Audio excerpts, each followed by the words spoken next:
Cette affiche vous choque? Il s'agit de la dernière campagne de Greenpeace que l'on peut retrouver dans toute la Suisse depuis quelque temps. Le moins que l'on puisse dire, c'est qu'elle fait le bad buzz, puisque deux associations ont rapidement manifesté leur mécontentement et les médias se sont rapidement emparés de l'histoire.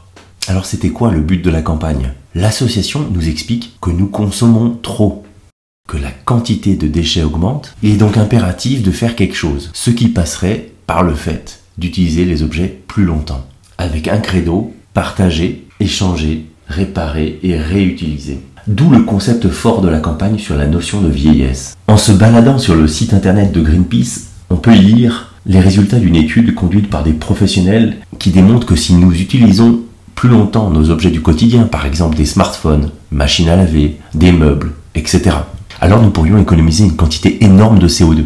Ils prennent un exemple assez marquant: si tous les vêtements en Suisse étaient portés 3 ans de plus, alors nous pourrions économiser en CO2 l'équivalent d'une année d'usage de la voiture pour 855 000 personnes. Alors moi, ce qui m'intéressait, c'est pour quelles raisons en publicité ça marche si fort d'utiliser les stéréotypes. Ici, on va parler des stéréotypes liés à la vieillesse. Il suffit de s'intéresser aux travaux réalisés dans le cadre du projet implicite à Harvard. Depuis quelques décennies, on va s'apercevoir que nous avons des biais implicites à l'égard des personnes âgées. Qu'est-ce qu'un biais implicite? Les biais implicites sont définis comme des réactions automatiques que nous avons à l'égard d'autres personnes. Ces attitudes et stéréotypes peuvent avoir un impact négatif sur notre compréhension, nos actions et notre prise de décision.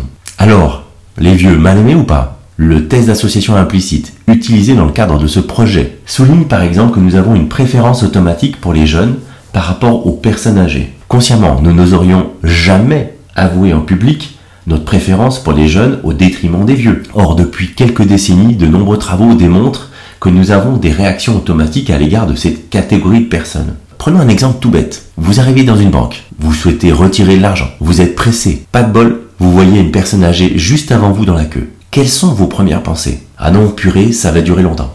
Pire, votre première pensée négative va s'accentuer lorsque vous allez voir arriver le tour de la personne âgée et qu'elle se déplace lentement. Voilà, l'émission est terminée. Merci de liker, de partager, de vous abonner si ce n'est pas encore fait. Et à bientôt. Bye bye, ciao ciao.